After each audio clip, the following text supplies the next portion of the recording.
A hospital room meant for healing turns into a cage when a pregnant woman on strict bed rest is repeatedly beaten with a belt by the mistress right on her hospital bed at her most vulnerable moment. What begins as cruelty behind a closed door quickly exposes a betrayal so cold it makes the fetal heart monitor falter and leaves the entire ward shaken. The husband does not stop it, he silently allows it. The mistress believes fear will erase the truth. But a desperate call reaches the one person they never expected, her father. He arrives calm, sets a trap, records their own words, and brings every wall down with evidence. Tell us where you are listening from, and leave a comment below.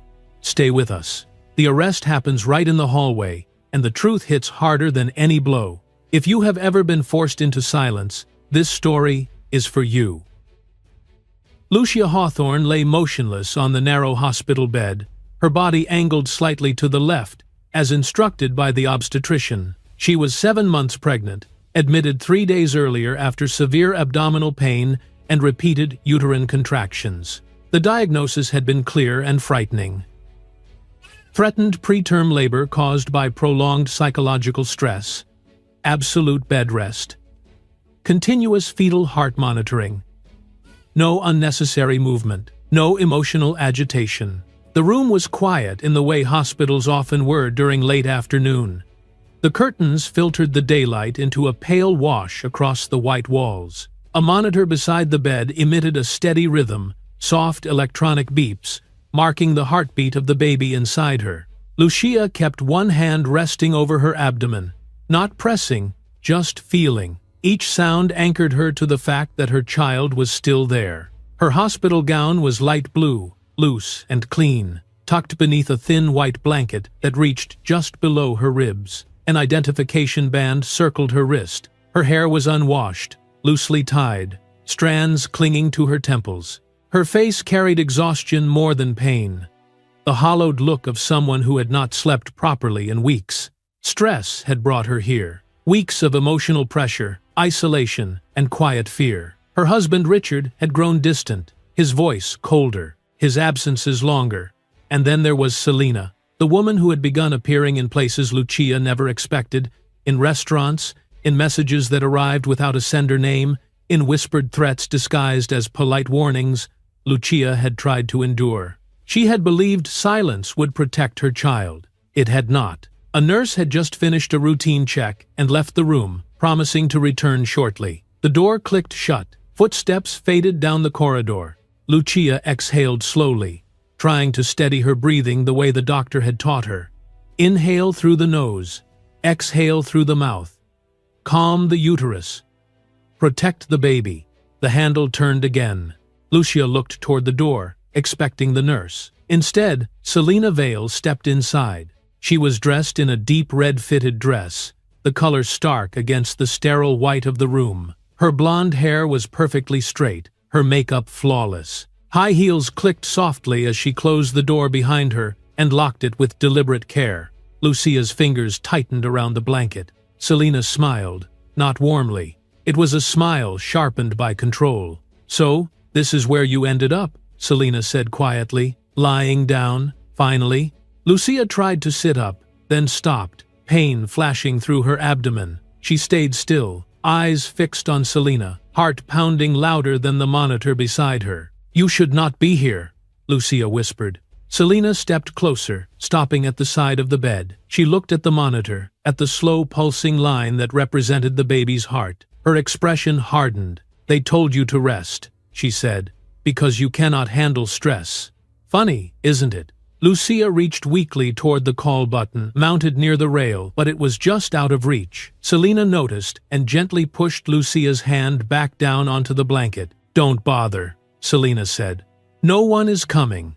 Her voice dropped, venomously calm. She began speaking about the baby, about how fragile things were at 7 months, about how easily stress could undo everything Lucia was trying to protect. Each word landed like a strike. Lucia shook her head, tears welling. "Please," she said, "leave." Selena did not. She reached into her handbag and slowly pulled out a black leather belt. The sound of the buckle echoed too loudly in the small room. Lucia's breathing quickened. Her hand flew to her stomach, instinctive, protective. "Stop," she whispered. Selina lifted the belt and brought it down sharply against Lucia's forearm. Lucia cried out, biting down on the sound as pain flared through her arm. The monitor beside her stuttered, the steady rhythm faltering for a moment before resuming at a faster pace. Selina struck again, then again, aiming at Lucia's arms and shoulders, areas half covered by the blanket, half exposed. Lucia curled inward as much as she could without moving her lower body, shielding her abdomen, her body trembling violently. "Quiet," Selina hissed. "You are not going to make a scene." Lucia sobbed, the sound breaking free despite her efforts. Tears streamed down her face. Her heart raced. The monitor beeped faster now, irregularly, reacting to the surge of stress hormones flooding her body. Selina leaned closer, lowering her voice. "You think lying here makes you untouchable? It doesn't. Not to me." She raised the belt once more, letting it fall across Lucia's upper arm, then paused, watching the monitor. The line spiked, then dipped. For a few terrifying seconds, the rhythm faltered. Lucia gasped, fear eclipsing pain. "My baby," she whispered. Selina's expression flickered, not with concern, but calculation. She stepped back, adjusted Lucia's blanket, smoothing it as if nothing had happened. She tucked the belt away. "Remember this," Selina said softly. "If you talk, if you try to fight, stress does the rest." She unlocked the door and glanced once more at the monitor before leaving. Lucia lay frozen, sobbing silently. Her arms burned, her body shook. The monitor beside her slowly stabilized, but the numbers remained uneven, fragile, her vision blurred. The room tilted. She focused on the sound of the heartbeat, clinging to it as darkness crept in at the edges of her sight. Then everything went quiet. Lucia lay alone in the hospital room after the door closed behind Selina. The silence that followed felt heavier than the violence itself. Her body remained curled on her side as instructed by the doctors, but her muscles would not relax. Her arms throbbed with a deep, burning ache. Her breathing was shallow and uneven. The fetal monitor beside the bed continued its soft beeping, but the rhythm was no longer steady. The numbers fluctuated, rising and dipping in small, frightening waves. Lucia stared at the screen through blurred vision, terrified by every irregular sound. She placed both hands over her abdomen, whispering silently, begging her baby to stay strong. She tried to calm herself the way the nurse had taught her. Slow breathing, gentle focus, no sudden movement. But fear kept crashing back into her chest. Her heart pounded too fast. Sweat dampened her temples. Tears soaked into the pillow beneath her head. Minutes passed, or maybe seconds. Time lost its shape. Lucia turned her head slightly toward the door, listening. Every faint sound in the hallway made her tense. She expected Selina to return at any moment, or a nurse, or anyone, but no one came. Her phone lay on the small table near the wall, just beyond her reach. She stared at it, frustration and helplessness tightening her throat. She tried to lift her arm, then stopped when pain shot through her shoulder and down her side. Her breath caught, and the monitor responded with another sharp spike. She froze, afraid that even breathing might harm her child. The door handle turned. Lucia flinched violently. The door opened slowly, and Richard Hawthorne stepped inside alone. He wore a dark suit, perfectly pressed, as if he had come from a meeting rather than a hospital corridor. His expression was unreadable. He closed the door behind him without locking it and stood there for a moment, looking at Lucia as if assessing a problem rather than seeing his wife. "Richard," Lucia whispered. Her voice cracked. Relief and dread collided inside her chest. She reached weakly toward him, her fingers trembling. "Please," she said. "Something happened." Richard glanced at the monitor. He frowned slightly at the uneven rhythm, then looked back at her face. His eyes held no concern, only irritation. "You are unstable," he said. "The doctors warned you about stress." Lucia shook her head slowly. Tears slipped down her cheeks. "She came here," she said. "Selina, she hurt me." Richard sighed and took a step closer, stopping at the foot of the bed. "You need to stop imagining things," he replied. "You are in a fragile state." Lucia tried to sit up a little, then cried out softly as pain surged through her abdomen. She clutched her stomach instinctively, panic flooding her face. "The baby," she gasped. "I am scared." Richard looked away. "You are always scared," he said. "That is the problem." Lucia stared at him in disbelief. "Help me," she whispered. "Please." He did not move. Instead, he reached into his pocket and checked his phone. His posture remained relaxed, detached. The sound of the monitor filled the space between them, faster now, uneven. "This cannot continue," Richard said. "You cannot keep causing scenes." Lucia's lips trembled. "I did not cause this." Richard leaned closer, lowering his voice. "No one forced you to stress yourself into this condition. You did this." The words crushed her. She turned her face away, sobbing quietly. Her shoulders shook. Her breathing became erratic again, and the monitor responded immediately, its beeping sharp and insistent. Richard straightened and stepped back. "Calm down," he said coldly. "You are hurting the baby." "Never."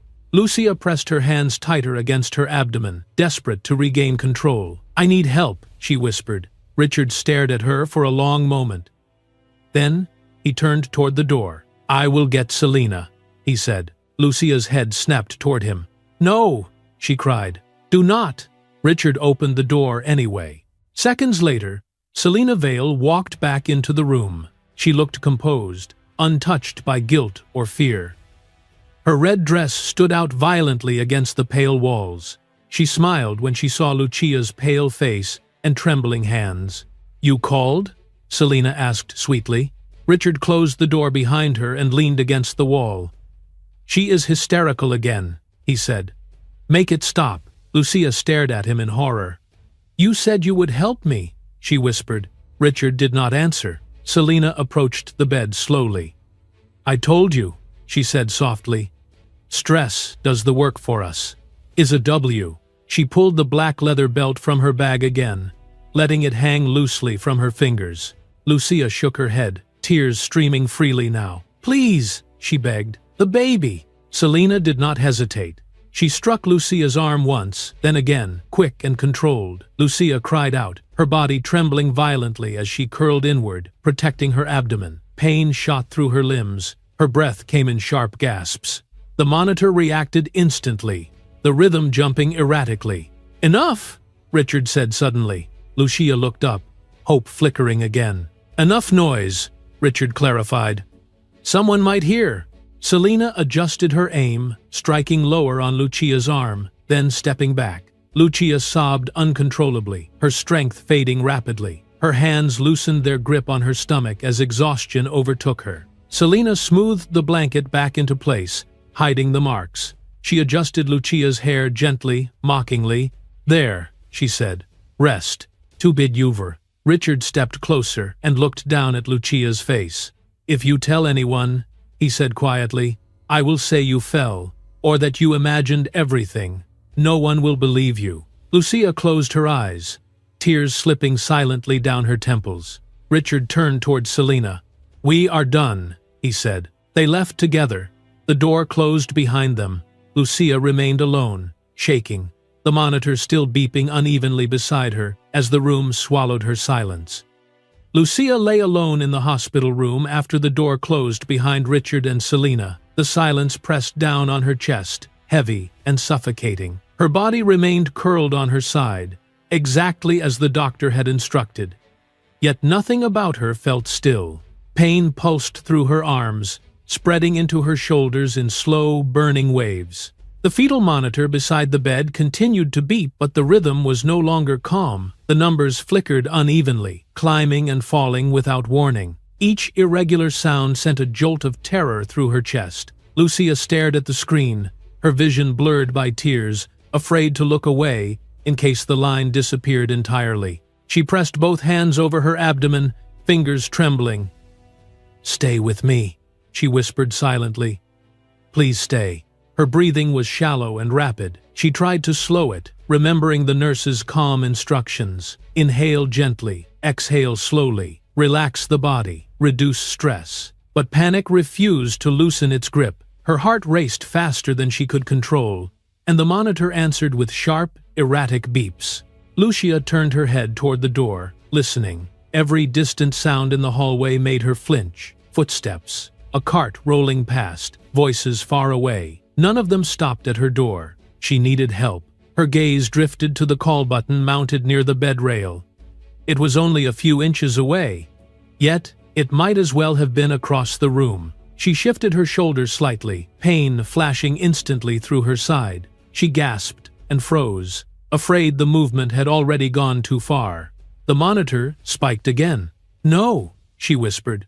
"I am sorry." She tried again, inching her arm forward. Her fingers brushed the edge of the blanket, then slipped. The effort sent another surge of pain through her abdomen, tight and crushing. Her breath hitched. Tears spilled freely now, soaking into the pillow. Lucia pulled her arm back, clutching her stomach protectively. Her entire body trembled as another wave of fear crashed through her. She felt the tightening deep inside, the unmistakable warning signs she had been told to watch for. The pressure, the sharp discomfort, the fear that her body was beginning to work against her. The beeping grew louder, more insistent. She shook her head weakly, as if denial might help. "Please," she whispered again, unsure who she was begging now. Her phone lay on the small table near the wall, its dark screen mocking her. She could see it clearly, but she could not reach it. She imagined dialing her father's number again, imagined hearing his voice, imagined safety. The thought hurt almost as much as the pain. Lucia squeezed her eyes shut as dizziness washed over her. The room tilted slightly, the ceiling swimming in and out of focus. She forced herself to breathe, counting silently, desperate to stay conscious. Her thoughts began to scatter. Fear tangled with confusion. Had she imagined it? Had it really happened? Her arms ached too much to deny it. The burning pain was real. The terror was real. The danger was real. A muffled sound came from the hallway, a cart rolling past her door. Lucia tried to call out. Her mouth opened, but only a faint, broken sound escaped her throat. It was swallowed instantly by the walls. She tried again, louder this time, but her voice cracked and failed. Her chest tightened painfully, breath coming in shallow gasps. The monitor responded immediately, the rhythm stuttering in alarm. Lucia felt herself slipping. She focused on the sound of the heartbeat, clinging to it as if it were a lifeline. Each beep became something she counted, something she held on to. 1, 2, 3, do not stop. Her hands trembled violently against her abdomen. Sweat dampened her skin despite the cool air in the room. Her hospital gown clung uncomfortably to her back. She turned her head again toward the door, hoping for movement, hoping for light, hoping for anyone. Nothing. Minutes passed, or seconds. Time dissolved into a blur of pain and fear. Another wave of tightness seized her abdomen, sharper than before. Lucia cried out softly, unable to stop the sound this time. Tears streamed down her face, her body shaking with the effort to endure. The monitor spiked again, the alarm tone sharper now, more insistent. It did not sound continuously, but it was enough to frighten her deeply. "I am sorry," she whispered again. "Please." Her vision narrowed. The edges of the room darkened, creeping inward. She felt light, almost detached from her body, as though she were floating above the bed. The sensation terrified her more than the pain. Lucia tried to move her legs, to ground herself, but the effort failed. Her body would not respond. Weakness spread through her limbs, heavy and numbing. Her breathing became uneven, shallow and quick. Each inhale felt insufficient. Each exhale felt like it might be her last. The room seemed too quiet, too still, as though the world outside had paused. The beeping from the monitor blurred together, rising and falling in uneven patterns. Lucia struggled to focus on it, afraid that if she stopped listening, it would stop too. She thought of her baby, small and fragile, dependent on her failing strength. The thought broke her completely. Fresh sobs shook her chest, though no sound escaped now. Lucia's head rolled slightly to the side. Her eyes fluttered. She fought to keep them open, terrified of what might happen if she let go. Another contraction gripped her, fierce and unforgiving. Her body tensed involuntarily, pain radiating outward. The monitor reacted instantly, the line jumping erratically across the screen. Then, slowly, the sensation began to fade. Lucia's muscles loosened against her will. Her hands slipped from her abdomen and fell weakly onto the blanket. Her breathing slowed, uneven, and shallow. The room dimmed further. The beeping softened. Her eyes closed. Lucia drifted into darkness as the monitor continued to record the fragile, unstable rhythm beside her. The door to Lucia's hospital room opened quietly as Nurse Emily Park stepped inside, pushing a small cart with medications and charts. She paused for a fraction of a second just beyond the threshold, her trained eyes scanning the space before she spoke. Something felt wrong immediately, though she could not yet say what. Lucia lay on her side, her body angled awkwardly, her face pale and damp with sweat. One arm rested limply on the blanket, fingers curled inward as if frozen mid-movement. Her breathing was shallow, uneven. The fetal monitor beside the bed emitted an irregular rhythm that made Emily's stomach tighten. "Mrs. Hawthorne?" Emily said softly. There was no response. Emily moved closer, setting the cart aside. She leaned over the bed and gently touched Lucia's shoulder. The skin was warm, clammy. Lucia stirred faintly, her eyelids fluttering but not opening. Emily glanced at the monitor. The numbers told a troubling story. The fetal heart rate showed repeated fluctuations within a short window of time. Not catastrophic, but not normal either. Especially not for a patient ordered to remain calm and still. Emily checked the chart clipped at the foot of the bed. Threatened preterm labor due to prolonged stress. Continuous monitoring. Avoid agitation at all costs. "This does not add up," Emily murmured under her breath. She reached for the call button to summon assistance, then stopped herself. Lucia's condition was unstable, but not yet an emergency. Calling loudly could increase stress, which would only worsen things. Emily chose a quieter approach. She adjusted the blanket slightly and noticed faint discoloration near Lucia's wrist. At first glance, it looked like pressure bruising, but Emily leaned closer, her brow furrowing. The mark was darker, uneven, inconsistent with IV placement or accidental contact. She gently lifted Lucia's arm a few inches, careful not to cause pain. Another bruise emerged along the upper arm, partially hidden beneath the sleeve of the hospital gown. Emily's pulse quickened. These were not medical bruises. Lucia moaned softly as her arm was moved. Emily immediately lowered it back into place and spoke gently. "It is all right. You are safe. I am here." Lucia's lips moved, but no words came out. Her brow tightened in distress. Emily straightened slowly and looked around the room. The door was closed. The chair near the window was empty. No flowers, no personal items beyond the essentials. She checked the visitor log on the wall. 2 entries earlier that day. Richard Hawthorne, Selena Vale. Emily's jaw tightened. She turned back to the monitor and scrolled through the recorded data. Her finger traced the timeline, noting the exact minute when the first major fluctuation appeared. It aligned precisely with the recorded visitor times. Her concern deepened. Emily stepped into the hallway and closed the door behind her gently. She pulled out her phone and called Dr. Matthew Klein, keeping her voice low. "I am with Mrs. Hawthorne," she said. "There are irregular fetal heart rate patterns that do not match spontaneous stress response. I also see unexplained bruising." There was a brief pause on the line. "Are you certain?" Dr. Klein asked. "Yes," Emily replied. "I believe there was external agitation, possibly physical." "I am on my way," he said.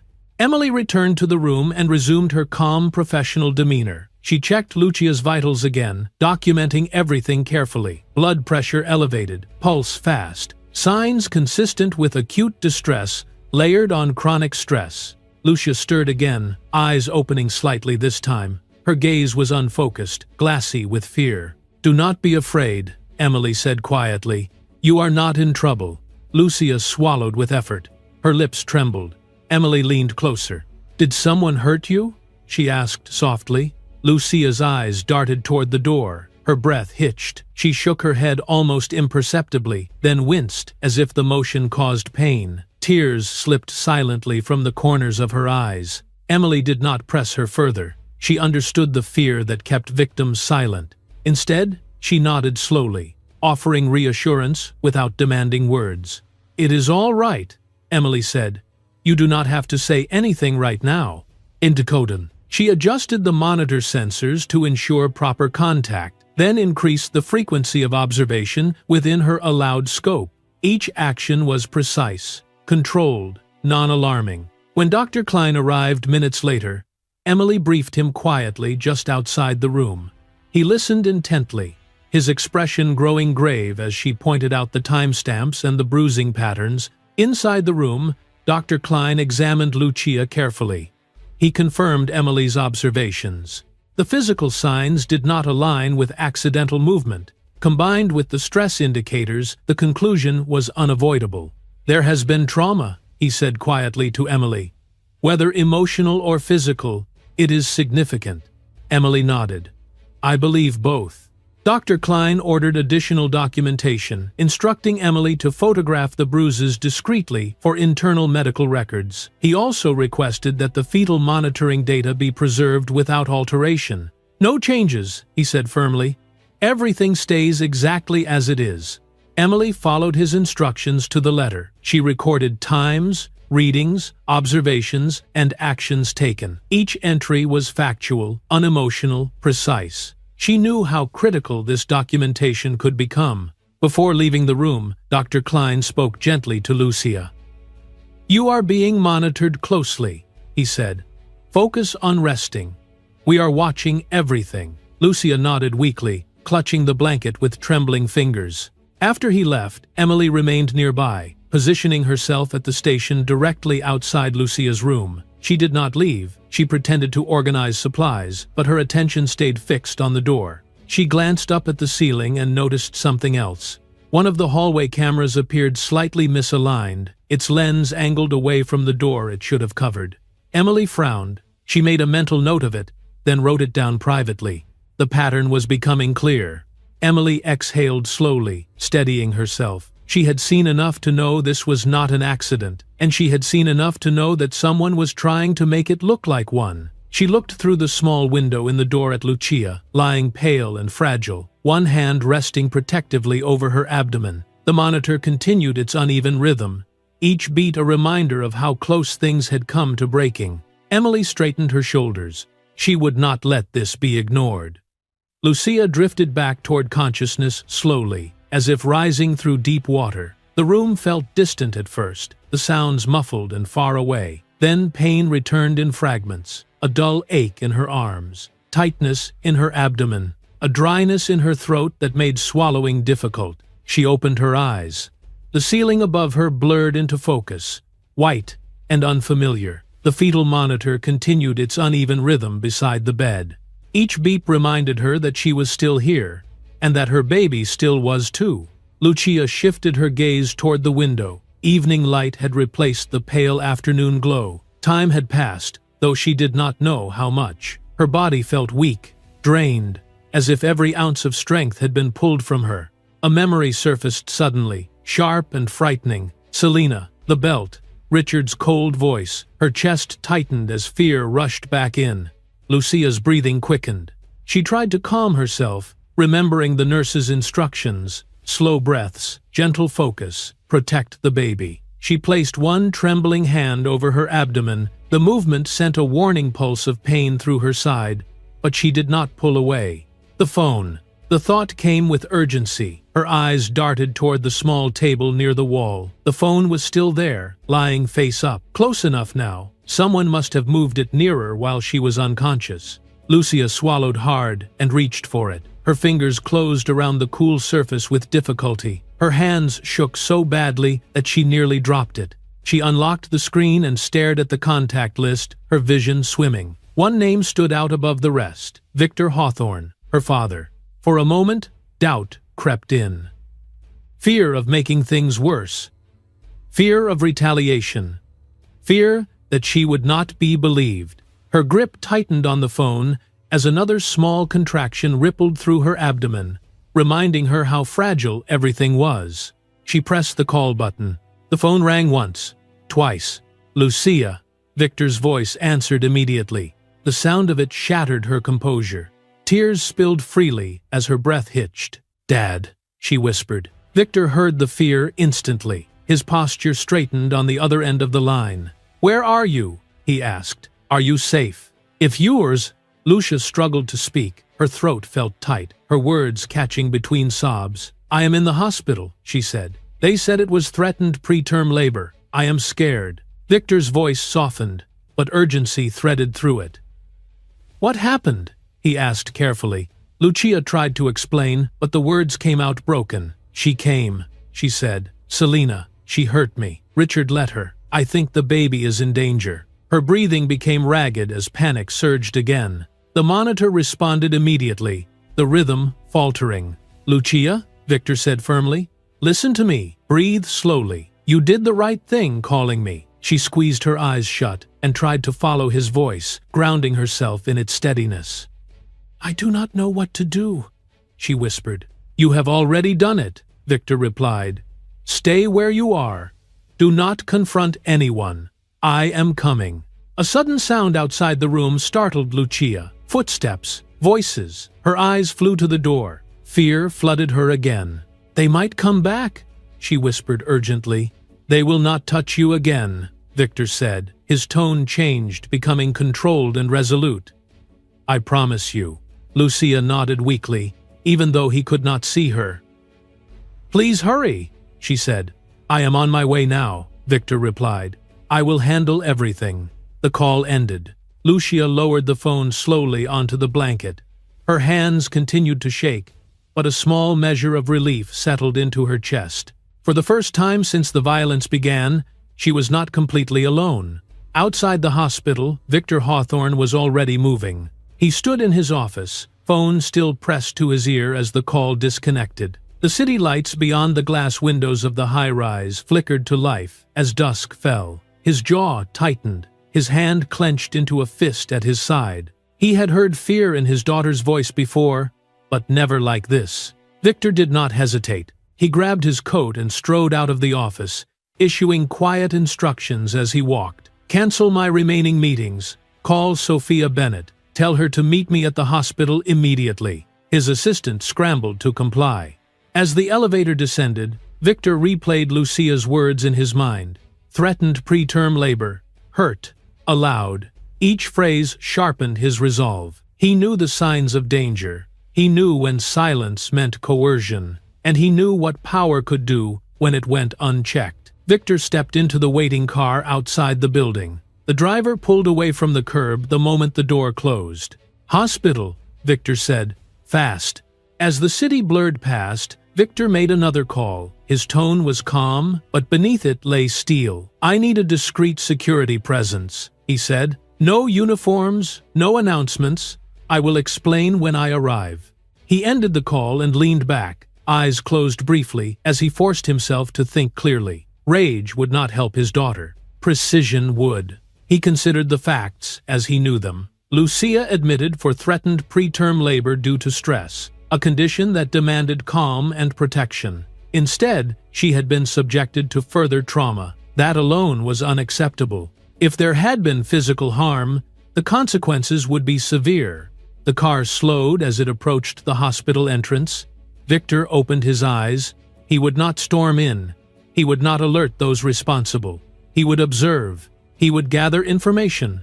And he would ensure that nothing was erased or hidden before the truth came out. Victor stepped out of the car and looked up at the hospital facade, its windows glowing against the darkening sky. Somewhere inside, his daughter lay frightened and injured, fighting to keep her child safe. He adjusted his coat and walked toward the entrance, his expression calm and unreadable. The night was only beginning. Victor Hawthorne entered the hospital without drawing attention. He did not raise his voice or announce his presence. He moved through the lobby with measured steps, his posture calm, his expression controlled. To anyone watching, he appeared to be an ordinary visitor arriving late in the evening. Inside, every thought was sharpened by purpose.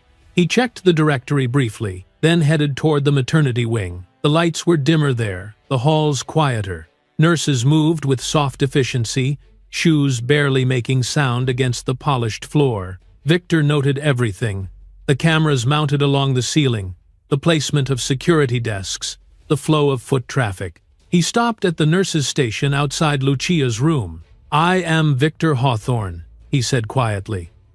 "Lucia Hawthorne is my daughter." The nurse on duty glanced at the screen and nodded. "She is resting," she replied. "Her condition is being monitored closely." Victor inclined his head. "I would like to speak with the attending physician and the charge nurse," he said, privately. There was something in his tone that made the nurse comply without hesitation. Within minutes, Nurse Emily Park joined them, her expression cautious but steady. Dr. Matthew Klein arrived shortly after, carrying a tablet under his arm. Victor greeted them both with restrained politeness. "I appreciate your time," Victor said. "I am here to ensure my daughter is protected." "It's Nate." Dr. Klein studied Victor carefully. "Mrs. Hawthorne is stable at the moment," he said. "But there have been concerning developments." Emily spoke next. "There are signs that her stress levels were elevated beyond what we would expect," she said, "and physical indicators that do not align with accidental causes." Victor listened without interruption. His face revealed nothing, but his attention was absolute. "I need everything preserved," Victor said when she finished. "All medical records, all monitoring data, no alterations." Dr. Klein nodded. "That has already been ordered."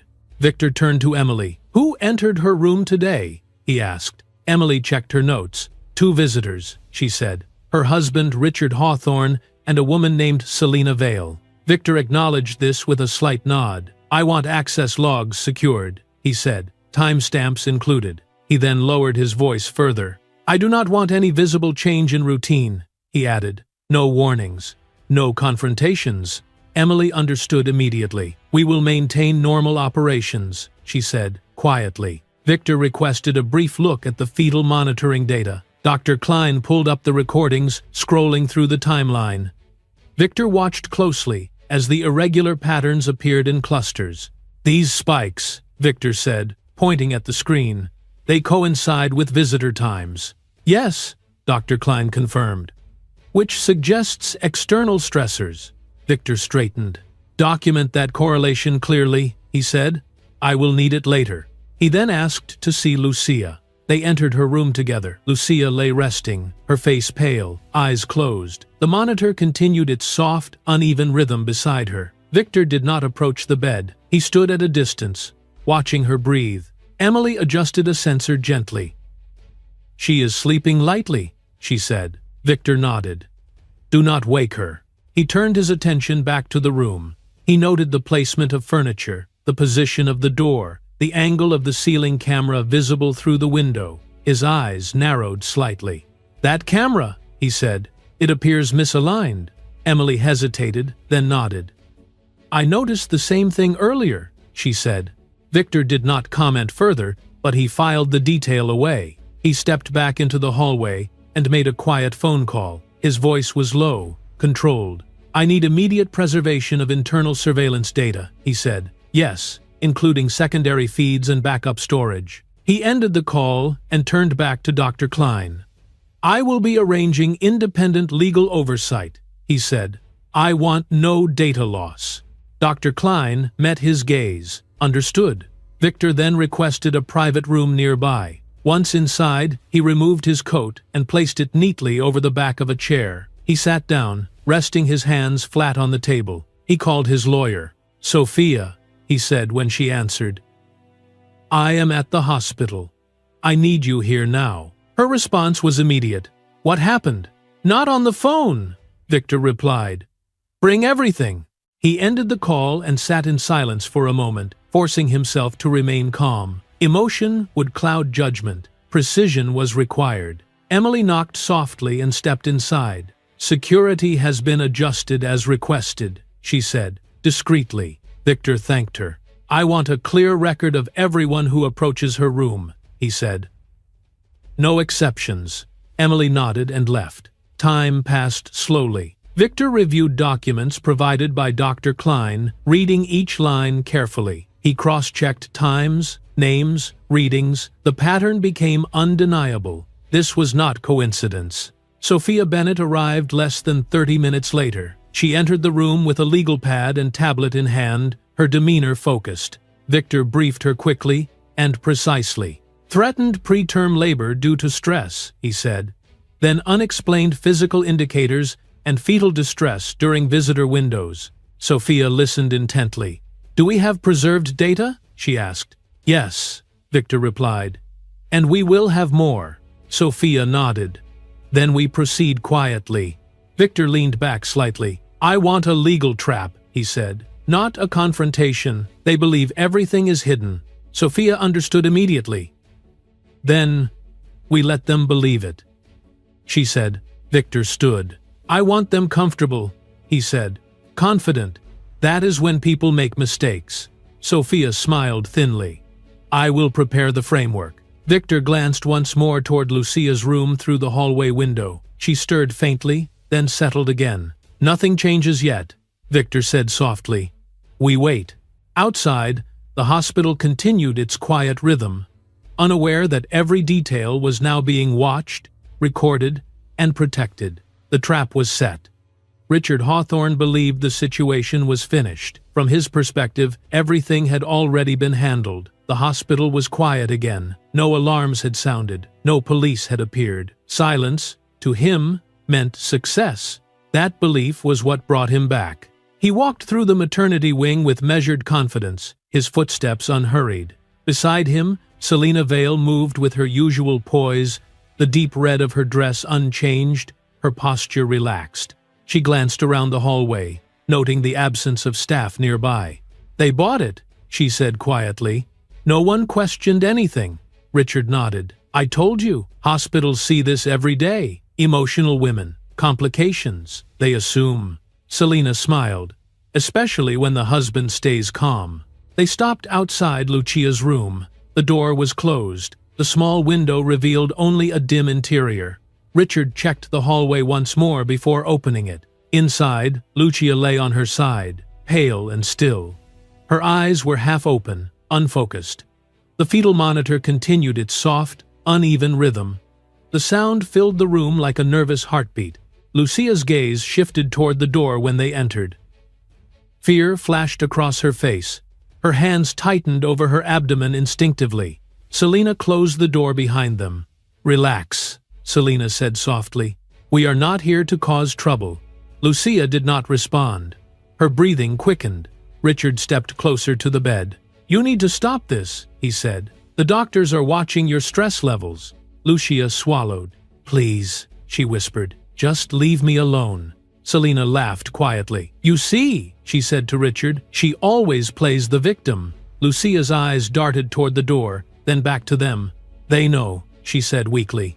The nurse saw. Richard's expression hardened.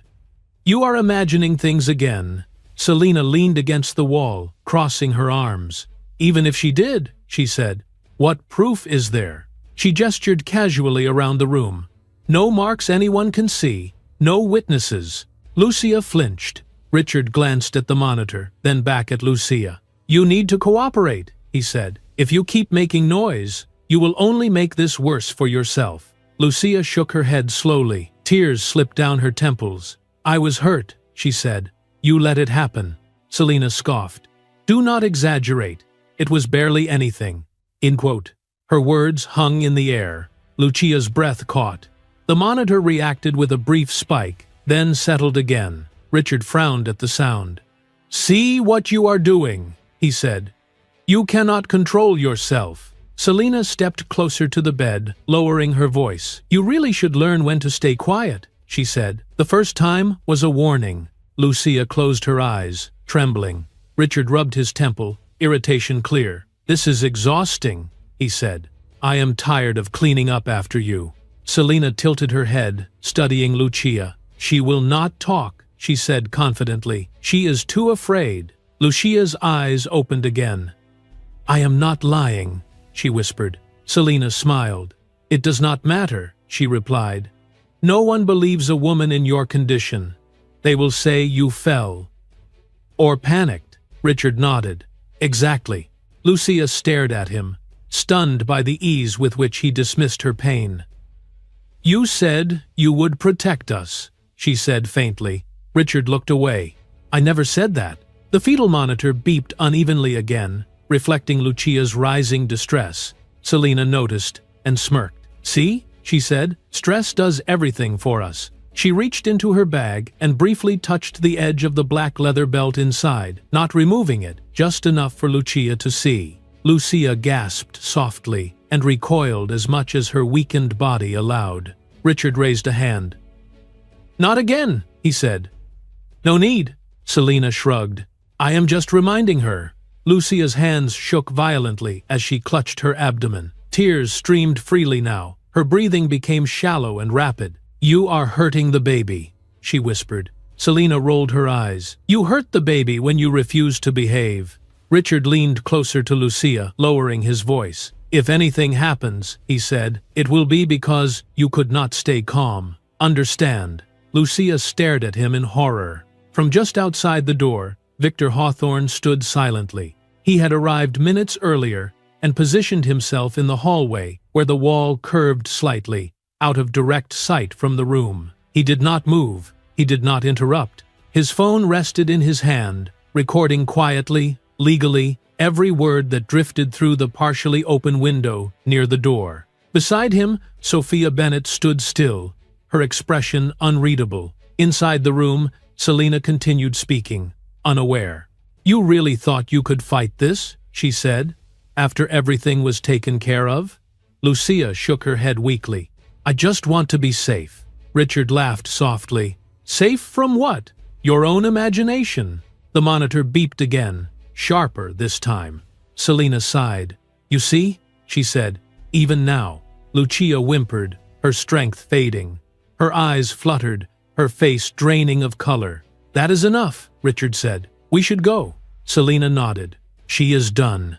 "Easer." She leaned closer one last time. "Remember," she whispered, "you say nothing." They turned and walked toward the door. Victor stepped back into shadow as it opened. Richard and Selina passed without seeing him, too focused on their own confidence to notice anything else. The door closed behind them. Victor exhaled slowly, his face calm but his eyes cold. He looked at Sophia. "That," he said quietly, "was everything we needed. It's not ogres." Inside the room, Lucia lay shaking, unaware that the words spoken over her bed had just sealed their fate.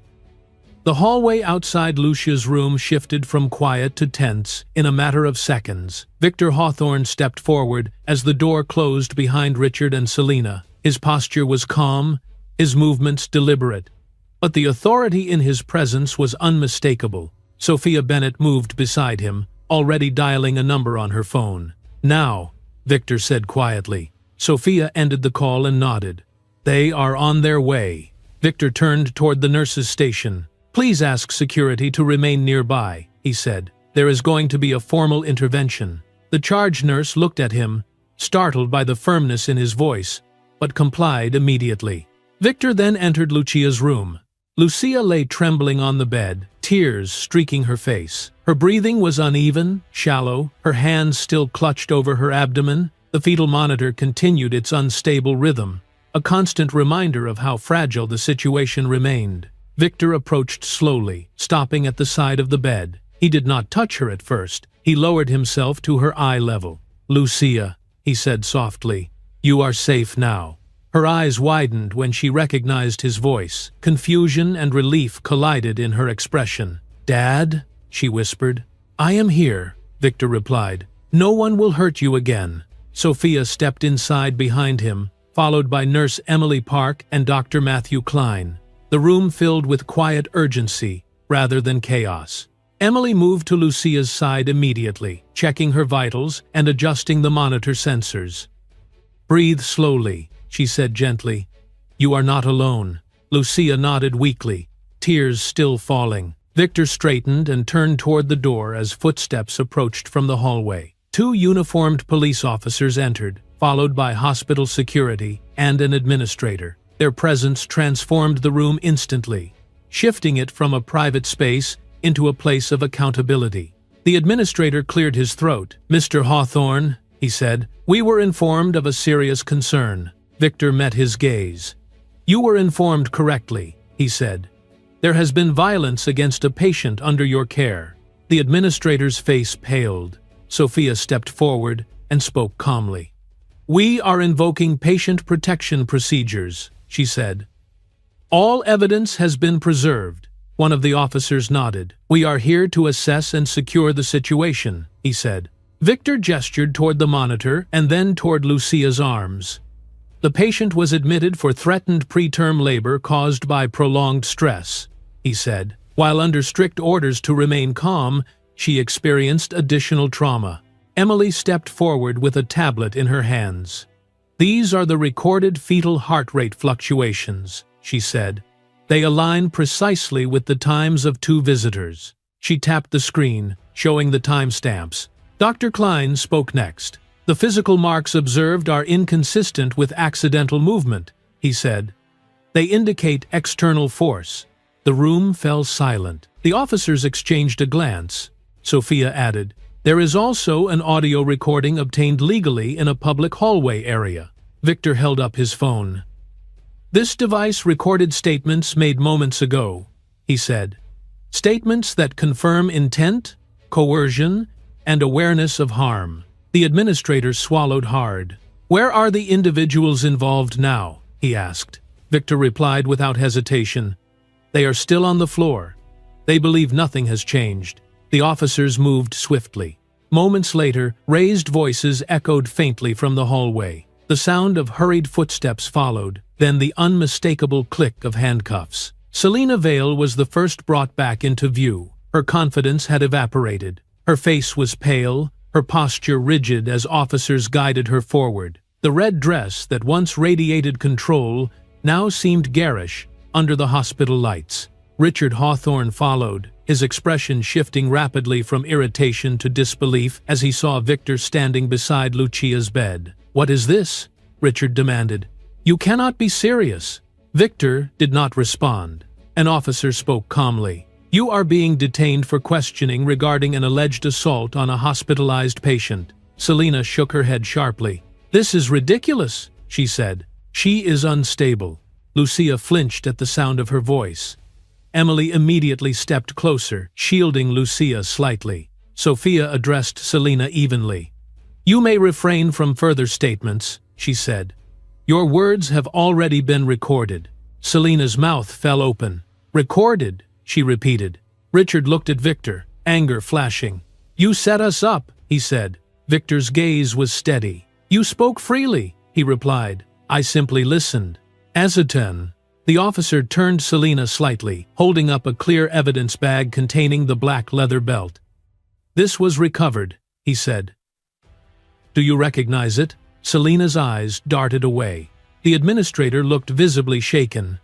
"This occurred in our facility," he said quietly. Victor nodded. "Which is why transparency is essential," he replied. "From this moment forward, nothing is hidden." The officers led Richard and Selina toward the door. Selina twisted back, fury and fear contorting her features. "This is not over," she snapped. Victor did not react. Once they were gone, the room seemed to breathe again. Lucia lay still, shock written across her face. Her hands trembled as Emily guided her breathing, speaking softly, grounding her in the present. "You did very well," Emily said. "You are safe." Dr. Klein adjusted the monitor again.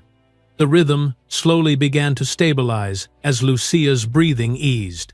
Victor remained beside the bed, his presence steady and protective. "I am proud of you," he said quietly. Lucia's eyes filled again, but this time the tears were different, relief mixed with exhaustion. Outside the room, hospital staff gathered quietly. Phones were raised, then lowered as administrators intervened. Word spread quickly, but carefully. Inside, Victor looked at Sophia. "Next steps," he said. Sophia nodded. "Documentation is complete," she replied. "Law enforcement has custody. The situation is now public." Victor turned his attention back to Lucia. "Rest," he said gently. "The hardest part is over." Lucia closed her eyes, breathing more evenly now, the monitor reflecting a calmer rhythm beside her. For the first time since she had been admitted, the room felt like a place of healing rather than harm. And beyond its walls, the truth was already moving, impossible to stop.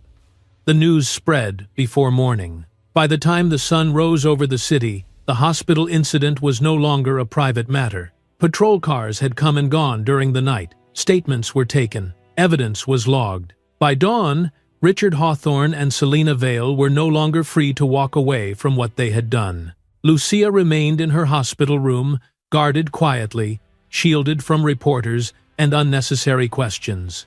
The fetal monitor beside her bed now showed a more stable rhythm, though doctors warned that the danger was not entirely past. Stress still carried consequences.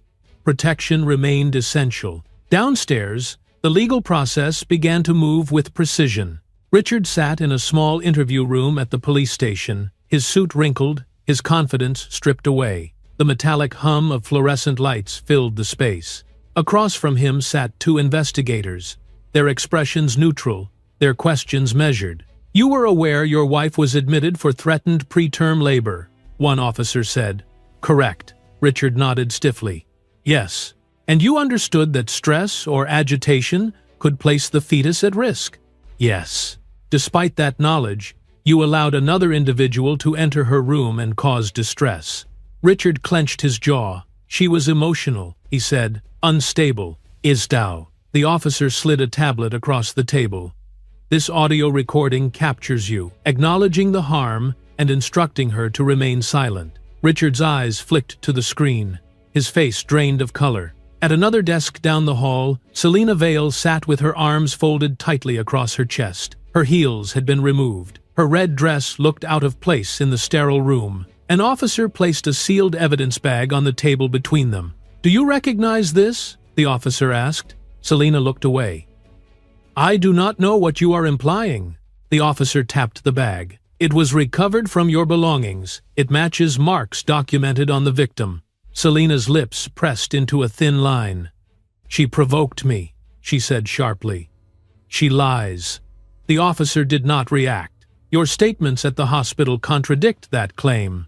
By midday, formal charges were prepared. Assault of a vulnerable patient, endangerment of an unborn child, coercion, conspiracy to conceal harm. The severity of the charges shifted the tone immediately.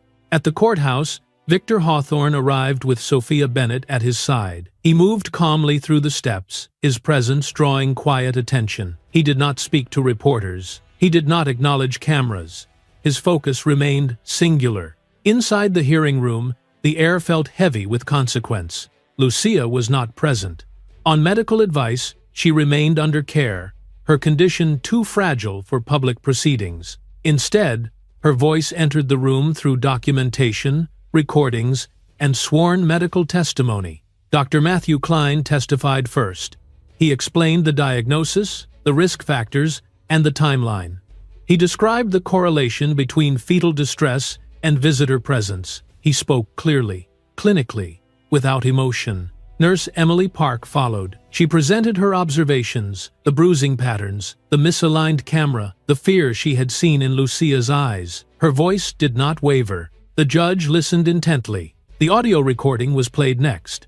Richard's voice filled the room, calm and dismissive, acknowledging silence, control, and consequences. Selina's voice followed, taunting, confident, careless. The effect was immediate. Selina sat rigid, her earlier bravado gone. Richard stared straight ahead, his expression fixed, his hands clenched. The prosecutor spoke next, outlining the legal implications. "This was not a moment of lost temper," she said. "It was a deliberate act carried out against a woman ordered to remain calm for the safety of her unborn child. The risk was known. The harm was foreseeable." Defense attorneys attempted to respond, citing emotional instability, misinterpretation, stress-induced hallucination. The arguments fell flat against the weight of evidence.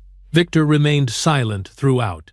When it was his turn to speak, he rose slowly. "My daughter did not ask for power," he said evenly. "She asked for safety. She did not seek conflict. She sought to protect her child. What happened to her was not a misunderstanding. It was a choice." The judge nodded once. Temporary rulings were issued swiftly. Selina Vale was remanded into custody pending trial, denied immediate release due to risk of witness intimidation. Richard Hawthorne was placed under strict supervision, his access to Lucia legally revoked, his assets temporarily frozen pending investigation. Outside the courthouse, reporters gathered as the defendants were escorted away. Selina avoided the cameras, her face hidden. Richard walked stiffly, his name already trending across news platforms. Headlines followed within hours. Hospital assault shocks city. Pregnant patient targeted during medical crisis. Evidence reveals coordinated abuse. The narrative shifted decisively. At the hospital, Victor returned to Lucia's room as evening approached. He stood quietly at her bedside, watching her breathe. The monitor continued its steady rhythm, fragile but strong. Sophia updated him softly. "The court accepted all preliminary evidence," she said. "The next phase will proceed quickly." Victor nodded. "Good." Lucia opened her eyes slightly when she sensed his presence. "Is it over?" she whispered. "The truth is out," Victor replied. "That part is finished." Tears slid quietly from Lucia's eyes. Her body trembled, exhaustion finally releasing what fear had held tight. Victor placed his hand gently over hers, careful not to startle her. "You did not fail," he said. "You endured." Outside the room, the hospital resumed its routines. Inside, the balance of power had shifted completely. Richard Hawthorne's influence collapsed in real time. Business partners distanced themselves. Accounts were suspended, invitations withdrawn. The image he had built fractured under scrutiny. Selina Vale's name became synonymous with disgrace. Former allies vanished. Public sympathy evaporated. Neither could escape what had been recorded. As night fell, Lucia slept under careful watch, protected at last by systems that now worked in her favor. Justice had not finished its work, but it had begun, and it would not stop. Morning light entered Lucia's hospital room softly, filtered through pale curtains that muted its brightness. The night had passed without alarms, without urgent footsteps rushing down the corridor. For the first time since everything had unfolded, the air around her felt calm. Lucia lay on her side, her body still weak but no longer trembling. The light blue hospital gown rested loosely against her skin. One hand lay gently over her abdomen, rising and falling with each careful breath. The steady rhythm beneath her palm was there, consistent and reassuring. Her baby was alive. That knowledge anchored her more firmly than any words could. The fetal monitor beside the bed reflected that truth. The line moved smoothly now, the sound even and strong. The danger had not disappeared entirely, but it had retreated enough to allow hope to exist again. The door opened quietly, and Nurse Emily Park stepped inside. Her movements were unhurried, respectful of the fragile peace in the room. She checked the monitor, adjusted a setting, and smiled faintly. "Everything looks stable this morning," she said. "The baby is responding well." Lucia nodded, emotion tightening her throat. "Thank you," she whispered. Emily squeezed her hand gently before stepping away. "You did very well," she said. "Just keep resting." After the nurse left, silence returned, but it no longer felt threatening. Lucia closed her eyes briefly, letting herself breathe without fear. The memories were still there, sharp and painful, but they no longer pressed against her chest with the same crushing force. Footsteps approached again, slower this time. Victor Hawthorne entered the room, his presence steady and familiar. He wore a simple dark jacket, his posture relaxed for the first time since arriving at the hospital days earlier. He stopped beside the bed and looked at his daughter. "How do you feel?" he asked softly. "Tired," Lucia admitted, "but calmer." Victor nodded. "That is enough for today." He pulled a chair closer and sat down. For a moment, neither of them spoke. Words felt unnecessary. The quiet carried more comfort than conversation. "I am sorry you had to endure this," Victor said finally. "I wish I had been there sooner." Lucia turned her head slightly to look at him. "You came when it mattered," she said. "You believed me. Isn't a destiny." Victor's jaw tightened briefly.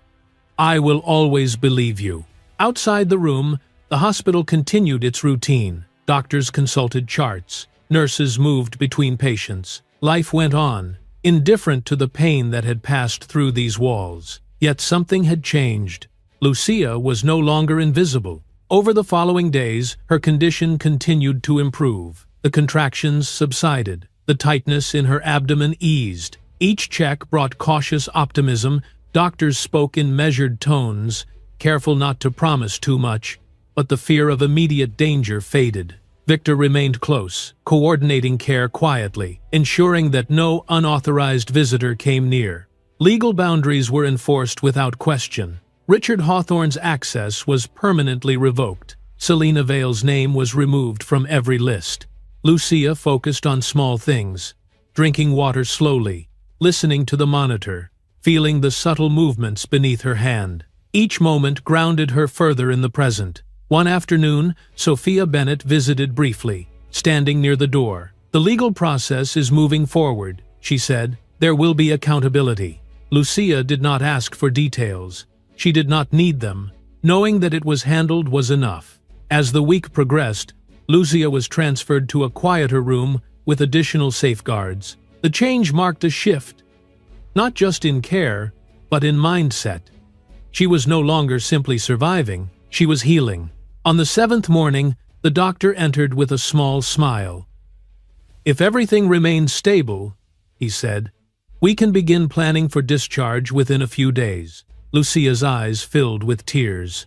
The idea of leaving the hospital felt unreal, but comforting. That evening, as sunset painted the sky outside her window in soft colors, Lucia sat up slightly, supported by pillows. Victor stood beside her, watching quietly. "I used to think strength meant enduring everything alone," Lucia said. "Now I know it means asking for help." Victor nodded. "And allowing yourself to be protected." Lucia placed both hands over her abdomen and closed her eyes. "I want my child to grow up knowing safety," she said. "Not fear." "She will?" Victor replied. "I will make sure of it." Days later, Lucia left the hospital under careful supervision. She wore a light blue patient dress, her steps slow but steady. The air outside felt different, cleaner, filled with possibility. She paused for a moment at the entrance, breathing deeply. The world had not ended, it had waited. At home, Lucia settled into a quiet routine: rest, gentle movement, medical checkups. Victor arranged everything, ensuring privacy and peace. The chaos of the past receded further with each passing day. News continued to circulate beyond her walls: court proceedings, public condemnation, the collapse of reputations built on silence and control. Lucia did not follow it closely. She did not need to. Her focus remained inward. One morning, weeks later, Lucia sat near a window as sunlight spilled across the floor. She held a small journal in her hands, writing slowly. Words came easier now. Not about pain, but about resilience, about survival, about the quiet strength of choosing to live. She paused and rested her hand over her abdomen as a gentle movement responded beneath her palm. A smile spread across her face. Victor watched from across the room, saying nothing, allowing the moment to belong to her. Lucia closed the journal and looked up. "I am ready," she said. "For what?" Victor asked. "For the future," she replied. Outside, the morning unfolded like any other. Cars passed. Birds called. Life continued. Inside, a woman who had been broken and silenced now sat whole again, carrying not just a child, but a future shaped by truth, protection, and healing. The past no longer defined her. The steady rhythm of life did.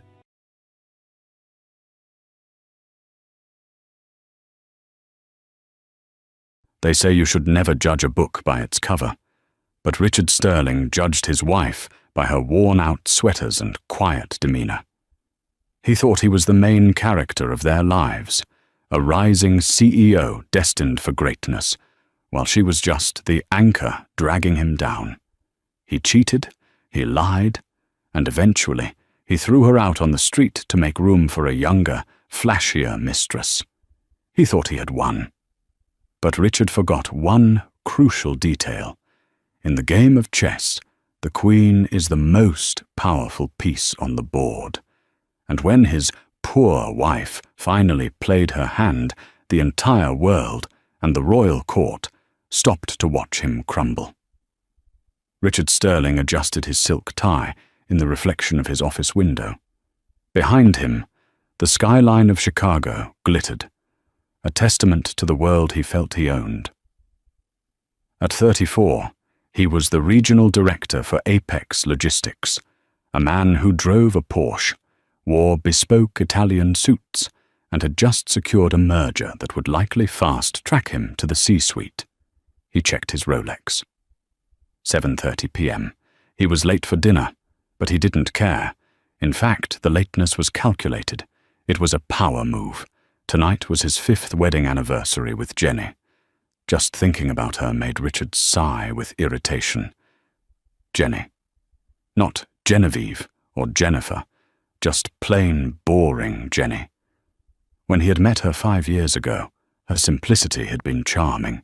She was a librarian, quiet, supportive, and seemingly in awe of his ambition. She kept a clean house, cooked decent meals, and never asked for much. But as Richard's stock rose, Jenny remained stagnant. She still wore clothes from discount racks. She didn't know how to network at galas. She preferred reading in their garden to rubbing elbows with the city's elite. She was an embarrassment, a relic of a life he had outgrown. And then there was Vanessa. Vanessa Klein was the marketing executive at his firm.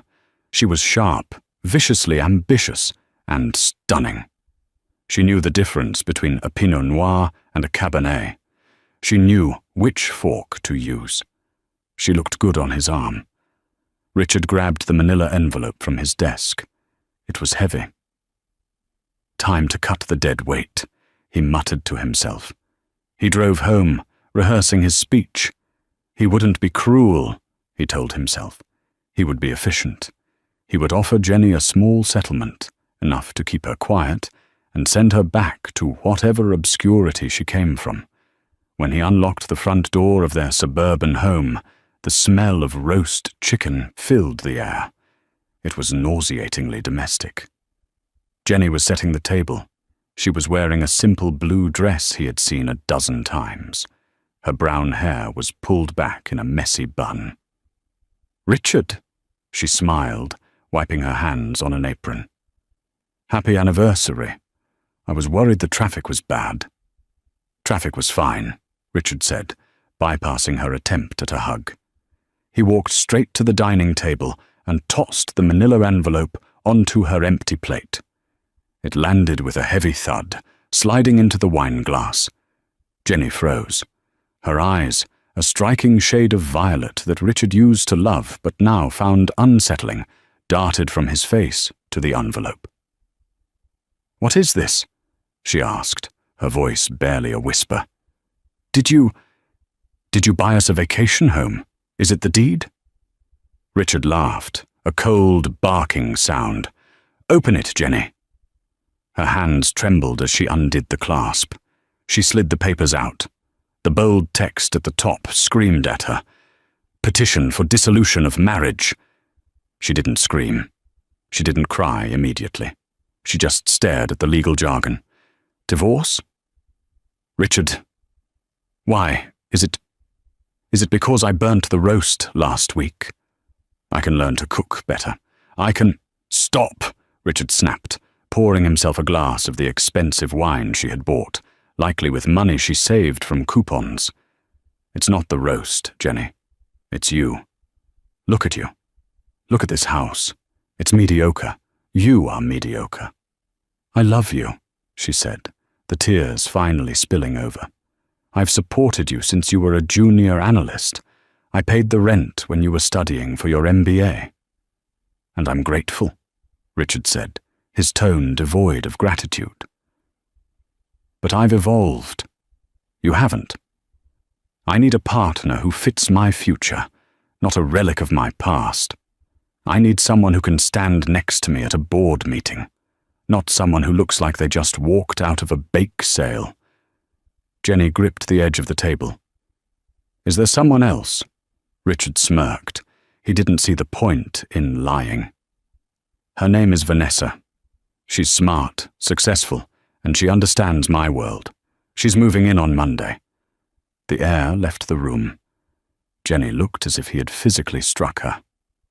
"Monday? Richard, this is my home, too. My name is on the lease. Actually," Richard pulled a second document from his pocket. "I spoke to the landlord. Since I pay the rent, he's agreed to transfer the lease solely to me, effective immediately. And as for the prenup—" "We didn't sign a prenup," Jenny whispered. "No," Richard leaned in, his eyes gleaming with malice. "But since you have no income, no assets, and no lawyer, I'm offering you a one-time payment of $10,000. Take it, sign the papers, and leave tonight. If you fight me, I will drain every penny I have into legal fees just to ensure you get absolutely nothing." Jenny looked at him. For a second, Richard thought he saw something shift in her eyes. The sadness vanished, replaced by a strange, icy calm. It was a look he had never seen on her face before. It was almost regal. $10,000, she repeated slowly. "For 5 years of my life." "Take it or leave it," Richard checked his watch. "Vanessa is coming over in an hour to measure the windows for new drapes. I want you gone before she gets here." Jenny stood up. She didn't shout. She didn't throw the roast chicken at him. She simply walked to the envelope, pulled out a pen from her apron pocket, and signed the papers with a flourish. "You're making a mistake, Richard," she said softly. "The only mistake I made was marrying a nobody," he retorted. Jenny placed the pen down. "I will pack my things, but remember this moment. Remember that you wanted this." She turned and walked up the stairs, her head held unnaturally high. Richard poured himself another drink, feeling a surge of victory. He had expected begging. He had expected a scene. But Jenny, as always, was weak. She had folded instantly. He had no idea that upstairs, Jenny wasn't crying. She was reaching under her bed to pull out a dusty, leather-bound trunk that had been locked for 5 years. She dialed a number on a burner phone she kept hidden in a hollowed-out book. "It's time," she said into the receiver, speaking in flawless French. He broke the contract. "I'm coming home." The transition was brutal and immediate. By 9:00 p.m., Jenny was gone. She had taken only 2 suitcases, leaving behind the furniture, the kitchenware, and the life she had built. At 9:15 p.m., Vanessa Klein walked in.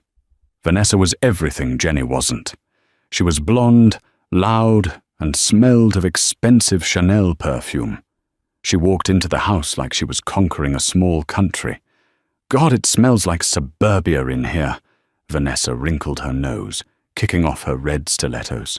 She looked at the dining table where Jenny's anniversary dinner still sat cold. "You, roast chicken. How 1950s. "It's over, babe." Richard came up behind her, wrapping his arms around her waist. She signed. "She's gone." Vanessa turned in his arms, a predatory grin on her face. Did she cry? Did she beg? She knew better. Richard laughed. She took the 10 grand and ran. Probably going back to her parents' trailer park in Idaho, or wherever she said she was from. "Good." Vanessa kissed him. "Now let's get rid of all this junk. I want modern furniture, sleek, white leather, and we need to get ready for the gala." The gala, the Silverleaf Charity Ball, was the event of the season. It was hosted by the mysterious Foundation of European Heritage, a massive philanthropic organization that had just opened a headquarters in Chicago. Every major CEO, politician, and socialite would be there. "Tickets are $5,000 apiece," Richard said, a hint of worry in his voice. The divorce settlement and the new lease were eating into his cash flow. "Richard," Vanessa scolded, "you have to spend money to make money. If you want to be CEO of Apex, you need to be seen at the Silver Leaf. I heard a rumor that a European diplomat is going to be there. Maybe even royalty." Richard's eyes lit up. Royalty? Some duchess or countess connected to the foundation. Vanessa waved her hand dismissively. "Who cares who she is? The point is, the networking potential is insane. We are going, and I need a dress that screams future CEO's wife. The next 2 weeks were a blur of spending and renovation. Richard burned through his savings to appease Vanessa. They bought new art, a new car for her, and tickets to the gala. Richard didn't hear a peep from Jenny. The $10,000 check he wrote her hadn't even been cashed yet. "She's probably too embarrassed to go to the bank," Vanessa laughed one morning over coffee. "Imagine being that pathetic." But strange things started happening at Richard's office. On Tuesday, Richard was called into a meeting with the senior partners.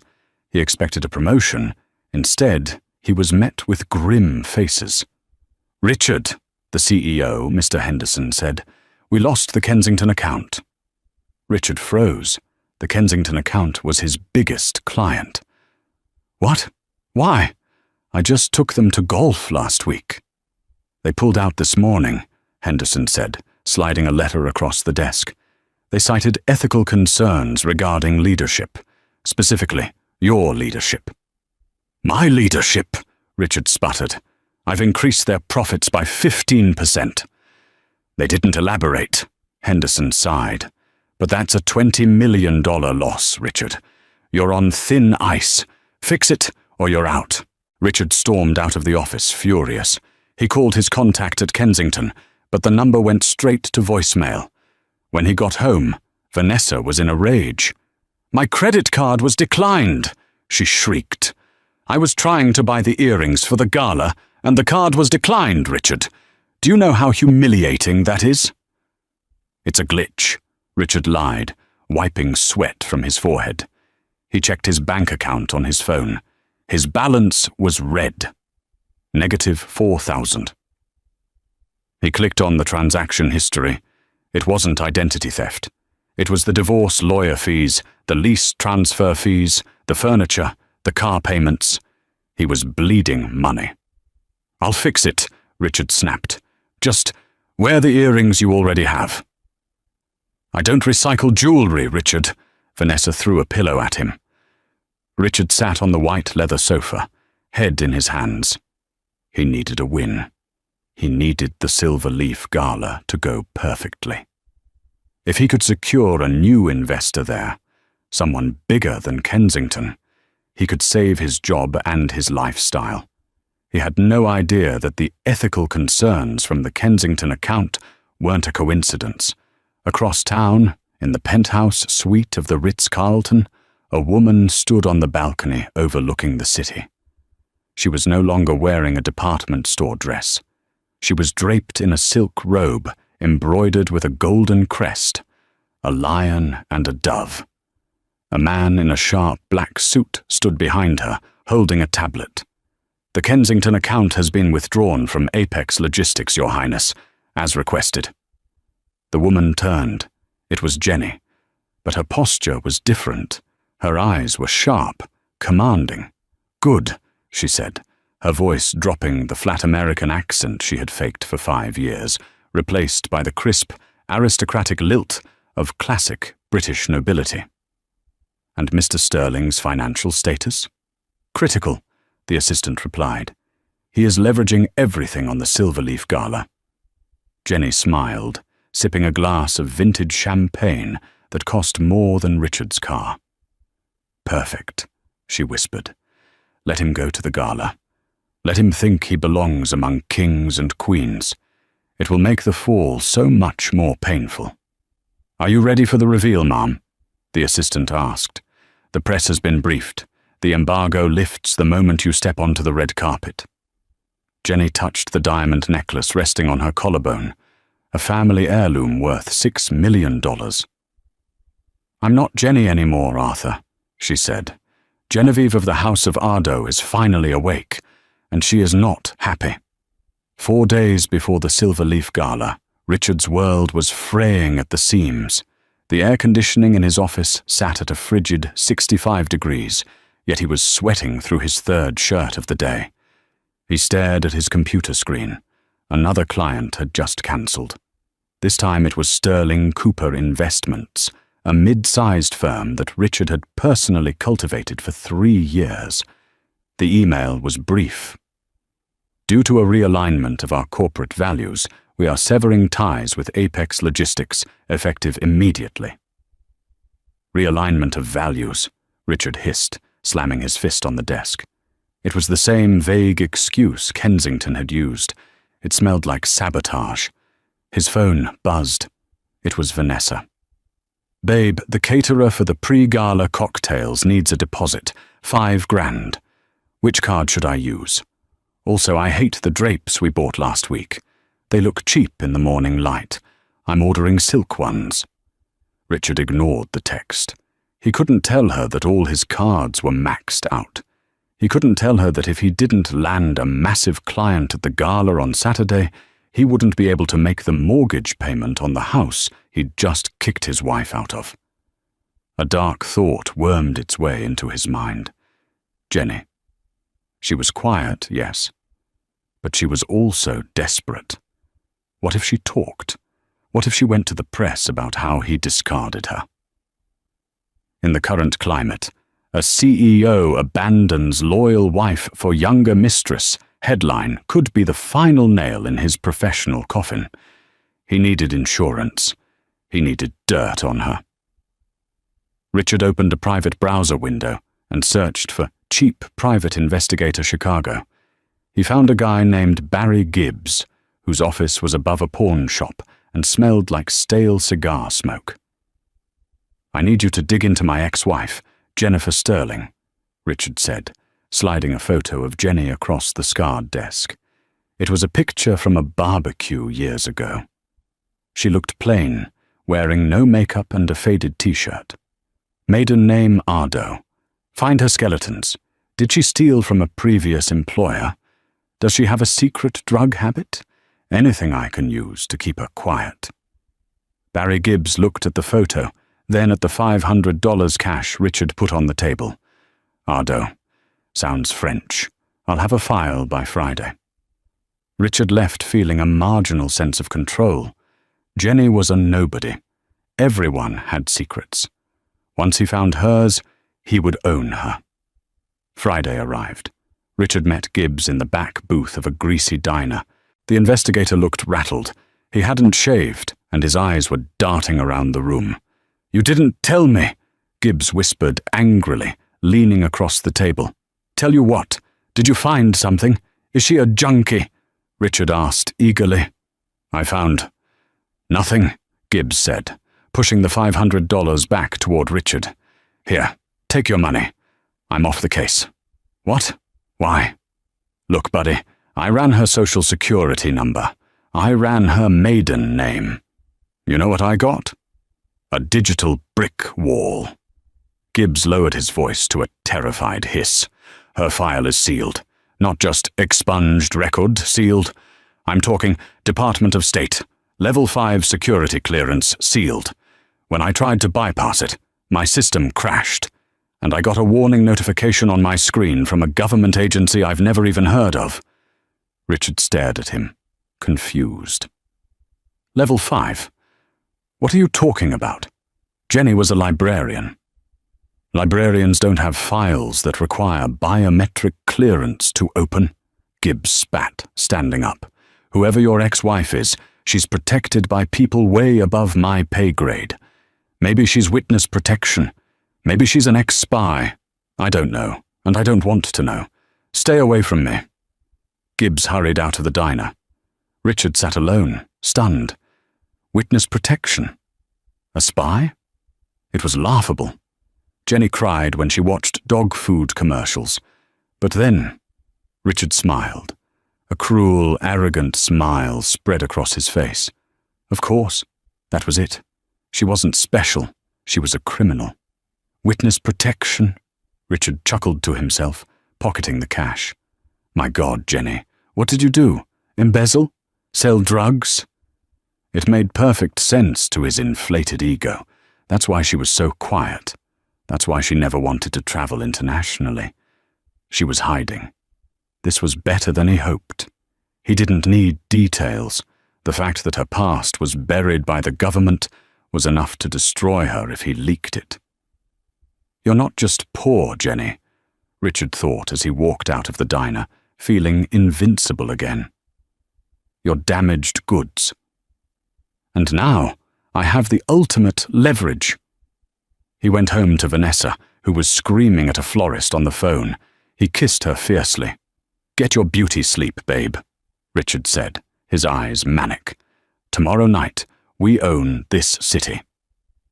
Saturday night arrived, draped in the kind of humidity that made silk stick to skin. The Silverleaf Gala was being held at the historic Palmer House Hilton, the grand ballroom transformed into a European palace for one night. Richard rented a stretch limousine he couldn't afford. As they pulled up to the entrance, his stomach was doing flip-flops, a toxic mix of anxiety and adrenaline. Vanessa looked undeniably striking. She wore an emerald green gown cut down to her navel, dripping in rented diamonds that Richard had put on a credit card with a comical interest rate. "Showtime, Richard," she said, checking her makeup in a compact mirror. "Remember, chin up. We are the power couple here. Everyone else is just background noise." The limo driver opened the door. Flashes of light erupted from the paparazzi, lining the red carpet. Richard stepped out, extending a hand to Vanessa. He fixed a practiced, dazzling smile on his face, ready for the barrage of questions. "Mr. Sterling, who are you wearing? Mr. Sterling, any comments on the Apex merger?" But as soon as Vanessa stepped out, the flashes stopped. The photographers lowered their cameras, looking past Richard and Vanessa toward the next car in line, a sleek, black Rolls-Royce Phantom with diplomatic flags on the fenders. "Move it along, folks," a security guard with an earpiece muttered to Richard, gesturing toward the entrance. "You're blocking the arrival zone." "Do you know who I am?" Vanessa hissed at the guard, furious that her grand entrance had been interrupted. "I'm Vanessa Klein. He is Richard Sterling, director at Apex." "Yeah, okay." "Name?" The guard checked a tablet without looking up. "Sterling." "Richard and guest," Richard said, his smile straining. The guard scrolled for an agonizingly long time. "Sterling. Sterling. Ah, right. You're on the general guest list. Second entrance to the left. The red carpet is for VVIPs and honored dignitaries only." Vanessa looked like she was going to slap him. "Excuse me?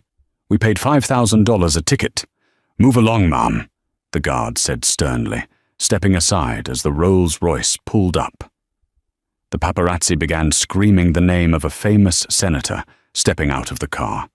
Humiliated, Richard grabbed Vanessa's arm and dragged her toward the side entrance, which was essentially a glorified service hallway draped in some velvet.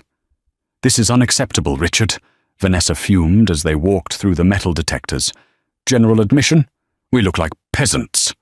"Calm down," Richard snapped, his own nerves fraying. "It's a mix-up.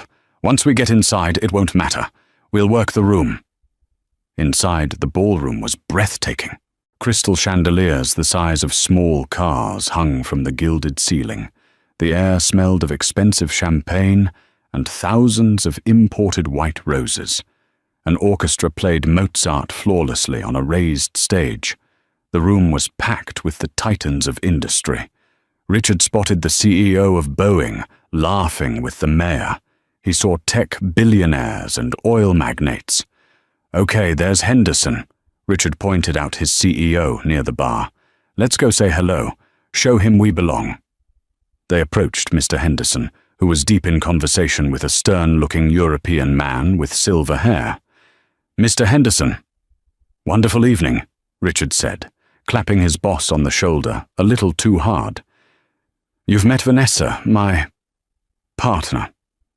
Henderson turned, his eyes cold. He looked from Richard's sweaty face to Vanessa's plunging neckline with distinct distaste. "Richard?"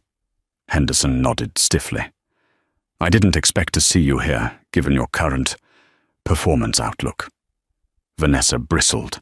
"Richard is the top performer in his division." The European man next to Henderson raised an eyebrow. Is this the man who lost the Kensington account in a single afternoon? Richard froze. "That was a misunderstanding, sir. I assure you." "If you'll excuse us, Richard," Henderson cut him off, turning his back. "Baron von Hesse and I have actual business to discuss." Dismissed like a naughty child. Richard felt the blood rush to his face. Vanessa pinched his arm hard. "Do something," she hissed. "Don't just stand there." They wandered the room for an hour. It was a nightmare. Every time Richard tried to join a conversation, the circle closed off. People he had known for years looked through him.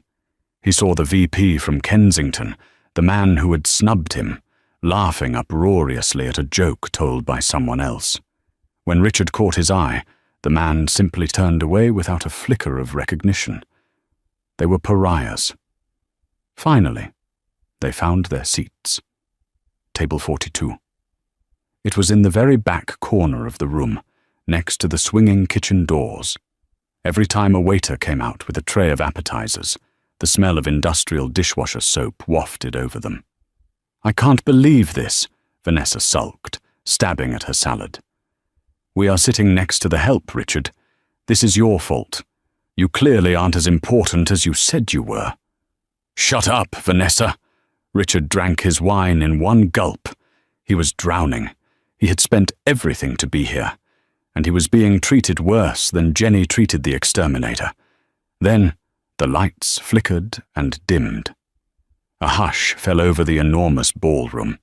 The orchestra stopped playing. A spotlight hit the center stage. The host of the evening, a distinguished-looking man with a British accent, stepped to the microphone.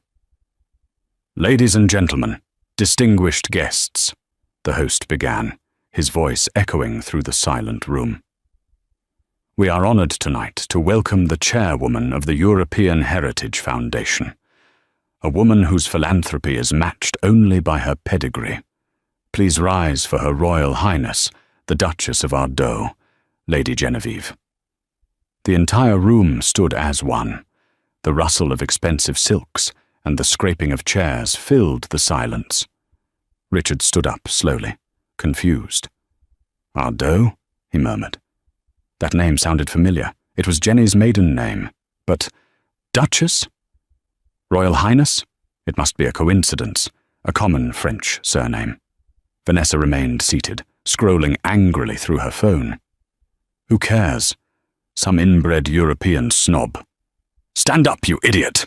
Richard yanked her arm. "Everyone is standing." The massive double doors at the top of the grand staircase swung open. A fanfare of trumpets, actual trumpets, blasted from the balcony. And then she walked in. She was flanked by 4 security guards who looked like they belonged in the Secret Service. But no one was looking at them. The woman at the top of the stairs was wearing a gown of midnight blue velvet that seemed to absorb the light, embroidered with thousands of tiny diamonds that shimmered like stars. On her head sat a delicate, intricate tiara, platinum, sapphires and diamonds, that looked older than the country they were currently standing in. She held herself with an innate, effortless grace. Her chin was lifted just enough. Her walk was slow, deliberate, regal. Richard squinted against the spotlight. The woman's hair was done up in an elegant, complex twist, highlighting her long neck. As she began to descend the grand staircase, the room erupted into polite, deferential applause.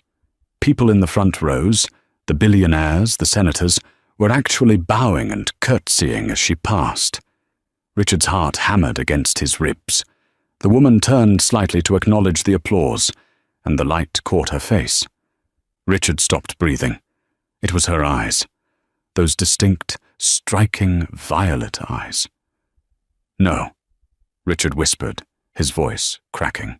The champagne glass slipped from his numb fingers and shattered on the marble floor, the sound loud in the respectful quiet. Vanessa jumped. "What the hell, Richard?" He couldn't move. He couldn't speak.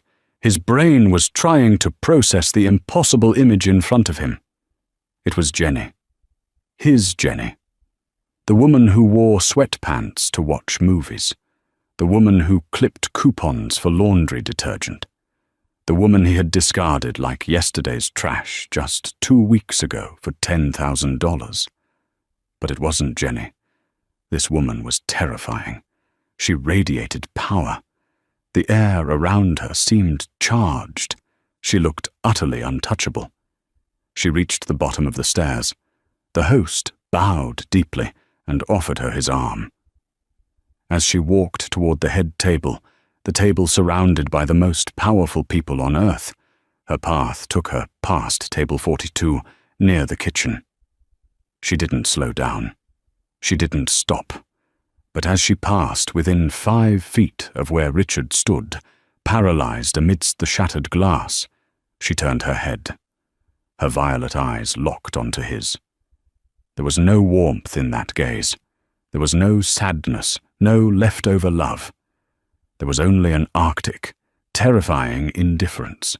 It was the look a lioness gives a particularly insignificant beetle before crushing it.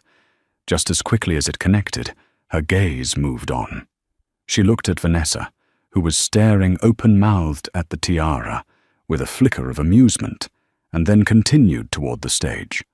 Richard felt like he had been punched in the gut. The room was spinning. "That's—" Vanessa stammered, pointing a shaky finger. "Richard, that looks like—" "It's not her," Richard said quickly, his voice high and desperate. He was gasping for air. "It's a doppelganger. It's a coincidence. Jenny is from Idaho. She's nobody." But as Lady Genevieve took her seat at the throne-like chair at the head table, the man sitting next to her, the silver-haired Baron von Hesse, who had snubbed Richard earlier, kissed her hand.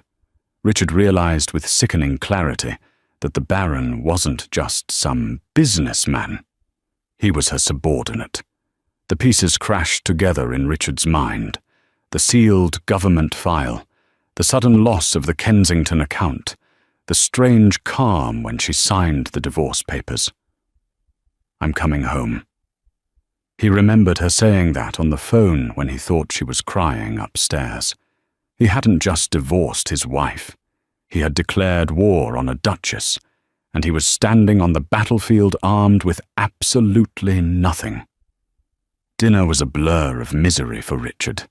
While the rest of the room feasted on lobster thermidor and truffle risotto, he couldn't swallow a bite. His eyes were glued to the head table, where his ex-wife, the woman who used to clip coupons for laundry detergent, was currently laughing at a joke made by the French ambassador. Every movement she made was graceful, practiced.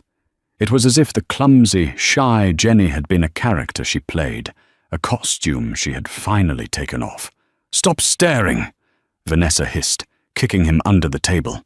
She had downed 3 martinis in rapid succession. "You're making us look pathetic. If that is her, go up there and claim your stake. You were married to her for 5 years. That makes you, I don't know, a duke? A prince?" Vanessa's eyes gleamed with greed.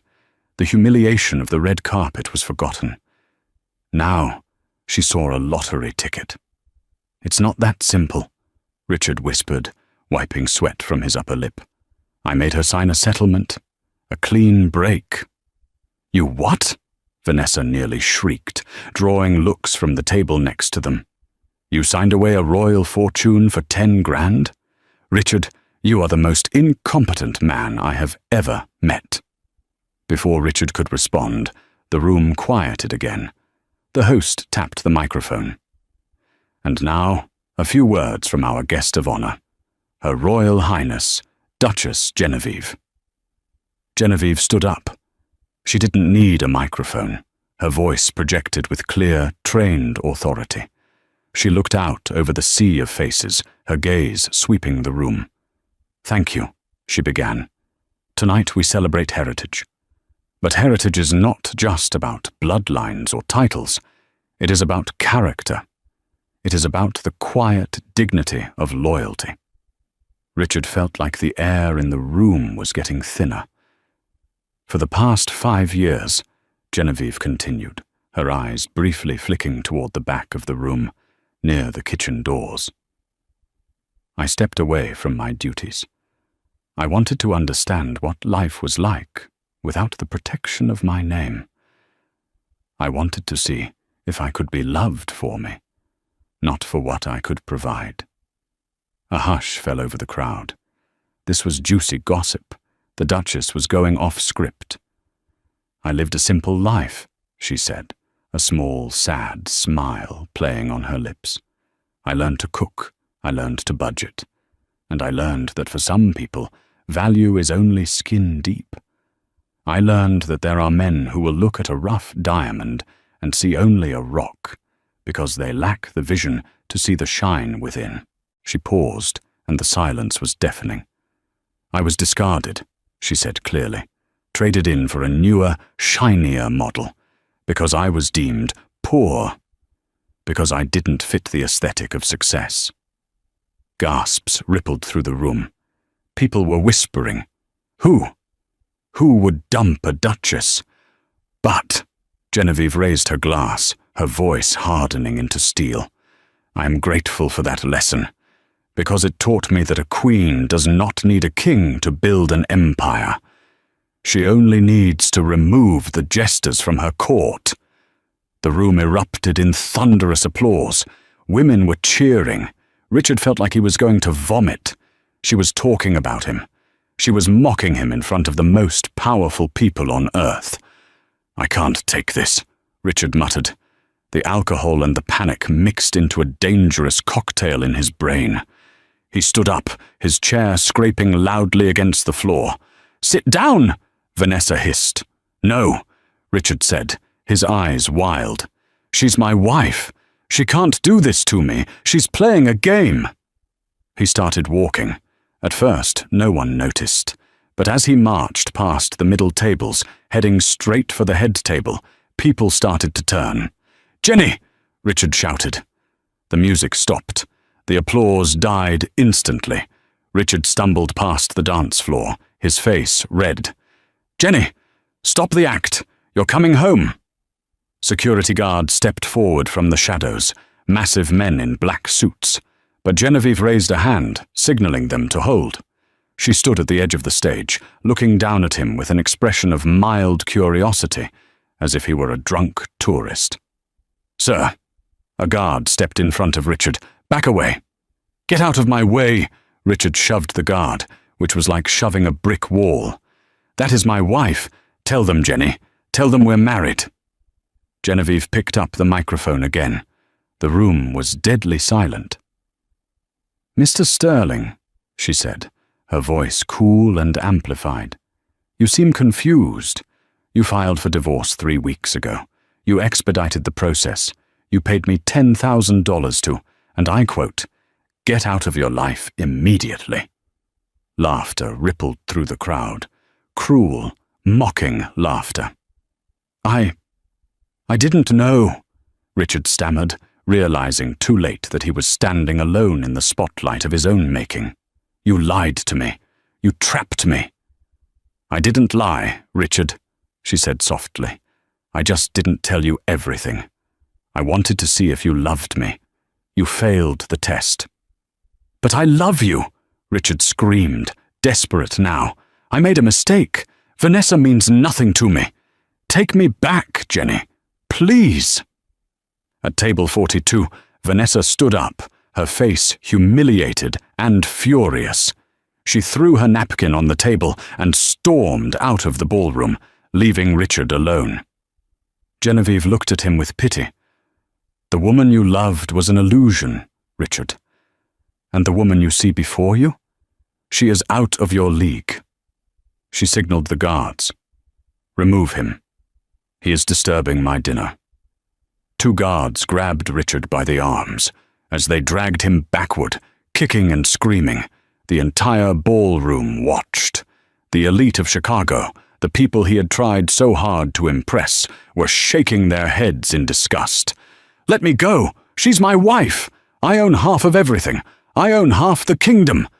Richard raved as the door slammed shut, cutting off his screams.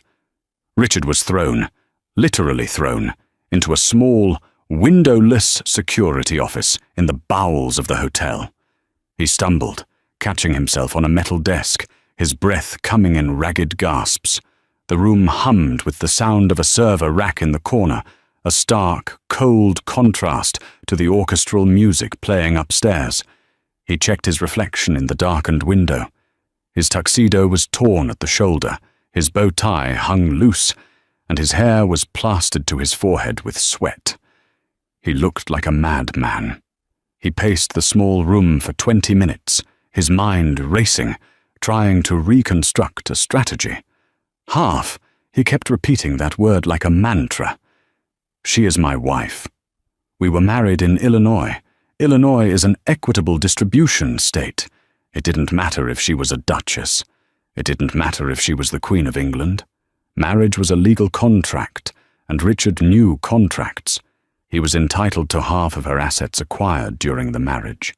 If she had billions, he was entitled to millions. He would sue her. He would sue the hotel. He would sue everyone. The heavy steel door clicked and swung open. Richard spun around, expecting a police officer. Instead, 2 men walked in. The first was Arthur, the man Richard had seen on the balcony, now identified as her assistant. He carried a leather briefcase that looked more expensive than Richard's car. The second man was older, wearing a charcoal grey suit that was tailored to frightening perfection. He had eyes like a shark, flat, black, and utterly devoid of empathy. "Mr. Sterling," Arthur said, his voice crisp. He didn't offer a hand. He sat on the edge of the desk, looking down at Richard. "I am Arthur Penhaligon, Royal Secretary to the House of Ardo. This is Mr. Stone, the family's international counsel." "I want to see my wife," Richard spat, trying to regain some semblance of authority. "I demand to see her." "You have no wife," Mr. Stone said. His voice was like grinding gravel. He opened a file on the desk. "The divorce decree was finalized by a judge at 9 a.m. this morning. You paid the extra $300 for the expedited service, remember?" "I'll contest it," Richard bluffed, slamming his hand on the table. "I was defrauded. She hid assets. That voids the settlement. In the eyes of the law, if one party conceals wealth, the agreement is null and void. I'll take her for everything she's worth." Mr. Stone smiled. It was not a nice smile. It was the smile of a predator who had already eaten. "An interesting theory, Mr. Sterling," the lawyer said. "And usually you would be correct. However, in this specific case, you have legally tied your own hands." Mr. Stone pulled a document from the file. Richard recognized it immediately. It was the DIY divorce settlement he had typed up on his laptop 2 weeks ago. He had downloaded a template from a budget legal website to avoid paying a lawyer. "Do you recognize this?" Mr. Stone asked. "I wrote it," Richard sneered. "So I know what's in it." "Do you?" Mr. Stone put on a pair of reading glasses. "Because you added a custom clause, Mr. Sterling. Clause 4, Section B. You wrote this yourself, didn't you? You were very proud of it at the time." Richard froze. He remembered. He had added that clause because he had a secret savings account with a $5,000 bonus he didn't want Jenny to know about. He wanted to make sure she couldn't touch his hard-earned money. Mr. Stone began to read aloud, enunciating every word. "Both parties agree that this is a non-disclosure settlement. Furthermore, both parties explicitly agree to waive the right to financial discovery. Both parties agree that any and all assets, known or unknown, held by either party prior to, during, or after the marriage, shall remain the sole property of the original titular owner, regardless of value. This waiver is absolute and irrevocable." The silence in the room was deafening. "You wrote an absolute waiver clause," Arthur said, shaking his head in disbelief. "You were so terrified that she would ask for a few $100s of your bonus that you legally blocked yourself from claiming a penny of her fortune." "No," Richard whispered, the blood draining from his face. That can't hold up in court." "It is ironclad," Mr. Stone said, closing the folder with a snap. "You drafted it. You insisted she sign it without counsel. You forced the terms. No judge in America will overturn a contract that you wrote to protect yourself, simply because it backfired." "Do you know what you walked away from, Richard?" Arthur asked softly. Richard stared at him, unable to speak. Arthur began to list items on his fingers. The Ardeux estate in the Loire Valley, valued at €80 million. The penthouse in Monaco. The shipping fleet in Greece. The family jewelry collection, which includes the Star of Ardeux sapphire you saw tonight, valued at $12 million alone. Richard felt physically ill. The room was spinning. He grabbed the back of a chair to keep from collapsing. "Total estimated value of the assets you waived your right to?" Arthur paused for effect. "Approximately $450 million. 400, Richard choked. Million? He had traded $450 million to protect a $5,000 bonus. I didn't know," Richard gasped, tears of frustration stinging his eyes. "I'll go to the press. I'll tell them she's a fraud. I'll write a book." "You could," Mr. Stone shrugged. "But we would countersue for emotional distress, defamation, and breach of privacy. And unlike you, Mr. Sterling, the House of Ardeux has the resources to keep this in court for the next 50 years. We will drain you until you are selling your blood for bus fare." "Do you really want to fight us?" Richard slumped into the chair. He was beaten. Thoroughly, completely beaten. Arthur stood up and smoothed his suit jacket. "However, Her Highness is generous. She has authorized one final kindness." He reached into his pocket and placed a check on the metal desk. "She is returning your settlement money," Arthur said. "She doesn't want your $10,000, Richard. She spends that on flower arrangements for the lobby." Richard stared at the check. It felt like a slap in the face. It was a symbol of his own cheapness. "She also has a message for you," Arthur said, walking to the door. Richard looked up, his eyes red and hollow. "What?" Arthur paused, his hand on the doorknob. He looked at Richard with a mixture of pity and disgust. She said, "The roast chicken was delicious. It's a shame you were too busy looking at your phone to taste it. You never knew what you were eating, and you never knew who you were sleeping next to." Arthur opened the door. The sound of laughter and applause drifted down from the ballroom, a world Richard had been exiled from forever. "Goodbye, Mr. Sterling," Arthur said. The door slammed shut, the lock clicking into place. Richard was left alone in the cold, fluorescent-lit room with a check for $10,000 and the crushing realization that his arrogance had cost him a kingdom. The fall wasn't just swift, it was a landslide. When Richard was finally released from the hotel security office at 2 a.m., the adrenaline had faded, replaced by a bone-deep exhaustion. He was shoved out of the service entrance into a grimy alleyway behind the hotel. It was raining. A cold, miserable Chicago drizzle that soaked through his torn tuxedo jacket in seconds. He patted his pockets. His wallet was there, but it felt lighter. His dignity was gone entirely. He pulled out his phone. The screen cracked from when he had dropped it during the struggle with the guards. The notification light was blinking furiously, a strobe light of disaster. He had 63 missed calls. 5 were from Vanessa. 58 were from numbers he didn't recognize. Reporters, likely. He opened the text from Vanessa first. He needed her. He needed to vent, to scheme, to figure out how they were going to spin this. "Don't bother coming home tonight. I'm packing my things. I checked the registration on the Porsche, and since you were trying to be clever with your assets last month, it's legally mine. I'm taking it. Also, I blocked your number. You're embarrassing, V. Richard stared at the screen, rain dripping off his nose. She was gone. The woman he had destroyed his marriage for had jumped ship the moment the water reached her ankles. Next, he opened his work email. The subject line was in bold red. Notice of immediate termination. Richard, following your conduct at the Silver Leaf Gala, which was live-streamed by several attendees and witnessed by our key shareholders, you are hereby terminated from Apex Logistics for gross misconduct. Your company credit cards have been deactivated. Security will box up your personal effects. Do not attempt to enter the premises. He tried to hail a ride-share app, but when he clicked Request, a red banner popped up. Payment method declined.